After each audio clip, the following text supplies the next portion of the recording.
team, I hope you're all well. This is going to be a very chill, random end of year TBR. Whether or not I get to these books, I don't know. I did an October, no I didn't, I did do an October TBR. I did a fall TBR and I have failed epically at that one. I barely touched any of the books on that TBR, so I don't know. This is very short and sweet. I think there's 1, 2, 3, 4, 5, 6, 7, 8 books on here. They're just a bunch of books that I'm really anticipating, or some that have been on, well, 1, 2 that have been on my TBR for a while now. So they're just a bunch of books that I would really like to get to before the end of the year. Whether or not I make it happen, I'm not sure. I've got a mix of romance, middle grade and fantasy on here.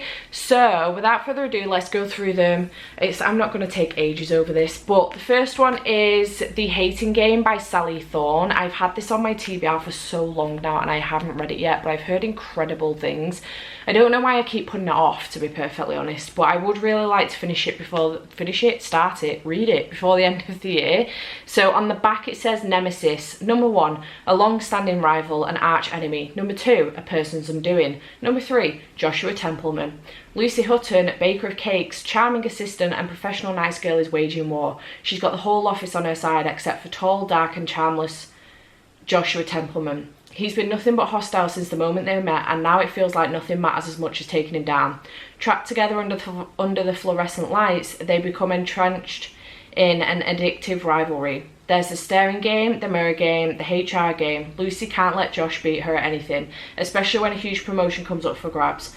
Finally, she's going to destroy the man she can't seem to get out of her office, the man she hates, the man who's taken up far too much space in her head. If Lucy wins, she'll be Joshua's boss. If she loses, she'll resign. The race is on, but the real games have only just begun. It does sound fantastic. I'm getting office romance vibes from this, so I am really looking forward to it. So yeah, this is the first book that I would really like to get to before the end of the year. Then we have Frostheart, Rise of the World Eater by Jamie Littler, which if you have seen my November TBR by now, you will know this is on here. So I am 100% aiming to read this before the end of the year.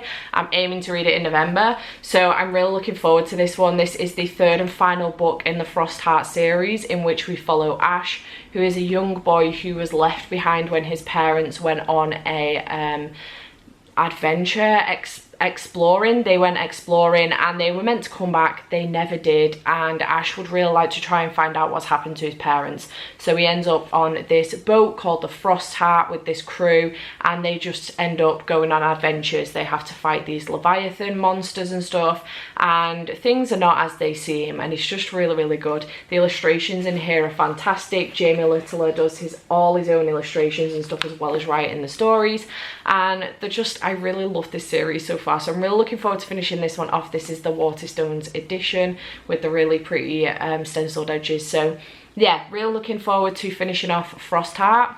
Then I have The Legacy by Elle Kennedy, which is book 5 in the Off-Campus series. This has only just come out, but I'm really interested in reading it because I loved the Off-Campus series. I read the whole series back to back towards the middle of the year, I think, and really loved it because I had the deal on my wish list, not on my wish list, on my shelves for so long, and then just ended up binging the whole lot because I really, really enjoyed it. It's not that long, and basically we come back 3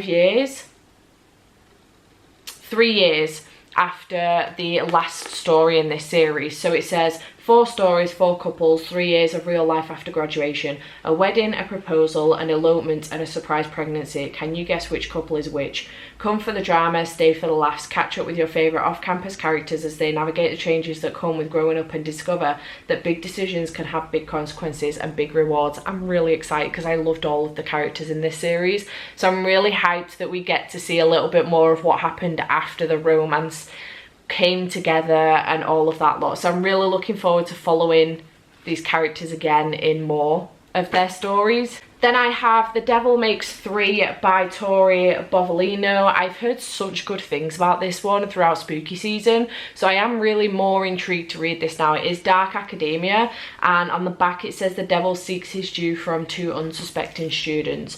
So the synopsis says, when Tess and Elliot stumble upon an ancient book hidden in a secret tunnel beneath their school library, they accidentally release the devil from his book-bound prison, and he'll stop at nothing to stay free. He'll manipulate all the ink in the library books to do do his bidding. He'll murder in the stacks and he'll bleed into every inch of Tess's life until his freedom is permanent. Forced to work together, Tess and Elliot have to find a way to retrap the devil before he kills everyone they know and love, including, increasingly, each other. And compared to what the devil has in store for them, school stress suddenly doesn't seem so bad after all. It just sounds really, really good, and I'm on the dark academia vibe train at the moment, so I would really like to pick this one up sooner rather than later, but it's not made it on my November TBR, so maybe I can squeeze it in, maybe not. We'll see when I get a chance to pick it up. Then I have The Crown of Gilded Bones by Jennifer L. Armentrout. This is the third book in the From Blood and Ash series, and I really want to get to it. I loved From Blood and Ash, and I loved A Kingdom of Flesh and Fire, so I'm really hyped to see how this goes. I'm not too hyped though, because I have heard mixed things about this one specifically, that the story just kind of tapered off a little bit and kind of dragged, so I'm a little bit nervous, but I am hyped nonetheless. This is the Fairy beautiful Fairy Loot edition with sprayed and stenciled edges, and really pretty insides, and you know, all of the fancy stuff underneath the dust jacket. So I'm really looking forward to carrying on with this series. This series follows Poppy, who is the maiden. Essentially, she is to not be touched and to stay pure so that she can ascend. And then she meets this guy called Hawk, who is her new kind of like security, like bodyguard kind of thing. And it turns out that she may have been living a lie her entire life, and things kind of unravel and go from there. I don't want to say much more than that because I don't want to spoil it, but I really love this series. It's so freaking good. I love the characters. I love Poppy, and I love Castile, and I love Kieran, so I'm really excited to continue on with this series and with these characters and see where it goes next. So yeah, The Crown of Gilded Bones. Then we have Potkin and Stubs Ghost Catchers by Sophie Green. This is one of my 5-star predictions, and I'm really, really hyped for it. Again, if you've seen my November TBR, you'll know I'm reading this in November, hopefully. It is on my Believe-a-thon TBR, and I'm so, so excited because I really love Potkin and Stubbs. This is following Lil Potkin and Nedley Stubbs. Lil wants to be a reporter, and she lives in this town where there are 2 places that do news and stuff, but she wants to work for the underground one called Claxton, and she needs to get a really good gripping story so that she can get their attention. It turns out that her story may be right in front of her in the form of Nedley Stubbs, and things kind of go from there, and they just keep ending up on adventures. So I'm really looking forward to carrying on with this series and finishing it off. If Sophie felt like she wanted to do more in this series, I wouldn't be mad about it, but there are little illustrations throughout the book as well, so really looking forward to this one. Then I have Under the Whispering Door by TJ Klune. I've loved all of TJ Klune's books that I've read so far, which are The House in the Cerulean Sea and also The Extraordinaries. I loved that book, it was great. So I'm really looking forward to this one. I do have Flashfire as well that I would like to get to, but I don't know if I'm going to make it this year. I really want to pick this one up. This is the Waterstones edition. I do have the Illumicrate editions coming on their way. But yeah, I really want to pick this one up before the end of the year. And the synopsis says, "Welcome to Sharon's Crossing. The tea is hot, the scones are fresh, and the dead are just passing through. When a reaper comes to collect Wallace from his own sparsely attended funeral, Wallace is outraged, but he begins to suspect she's right, and he is in fact dead. Then when Hugo, owner of the most peculiar tea shop, promises to help him cross over, Wallace reluctantly accepts the truth. Yet even in death, he refuses to abandon his life, even though he spent all of it working. But as Wallace drinks tea with Hugo and talks to his customers, he wonders if he'd been missing something. The feeling grows as he shares jokes with the resident ghost, manifests embarrassing footwear and notices the stars. So when he's given 1 week to pass through the door to the other side, Wallace sets about living a lifetime in just 7 days. Under the Whispering Door is an uplifting story about life spent at the office and death spent building a home." I'm really excited about this one. It's one of my most anticipated books of the year, so I'm really hyped about picking this one up. So there's that one. And then the final book on this list is Kingdom of the Cursed by Kerry Maniscalco. I read Kingdom of the Wicked probably the year before last because I got an ARC for it, and by God did I love that book. It was so good. I gave it 5 stars, so I'm really looking forward to this one.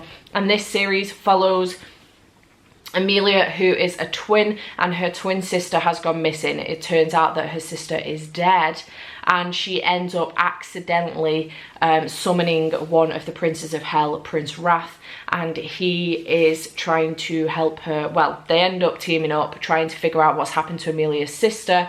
However, it turns out that Wrath may have a different agenda as to why he's helping Amelia. So I'm really looking forward to continuing on with this series. I believe that this one in the series gets a little bit more steamier, and I'm really excited about it. So yeah, really hyped about this one. I do have the Fairy Loot edition coming for this one, but I couldn't wait for it to get here, so I ended up buying a copy while I was in Waterstones the other day. So I now have 2 copies of this book. Well, I will have when the other one comes. On the back it says, in the 7 circles there are only 3 rules. First, don't ever reveal your true fears. Second, control your desires. Third, never make a bargain involving the devil.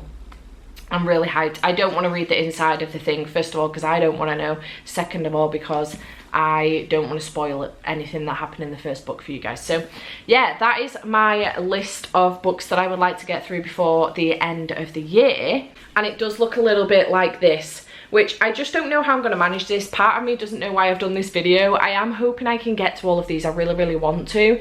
But obviously, out of all of them so far, only 2 of these, Frostheart and Potkin and Stubs, are actually on a TBR, which is my November TBR. And then in December, I want to read all the festive books. So I don't know if I'm going to make it through all of these, but I would really like to get to all of them before the end of the year. We'll see what happens. Hopefully I can fit some of them in somewhere. Maybe I can fit some in November if I get through my TBR earlier on in the month.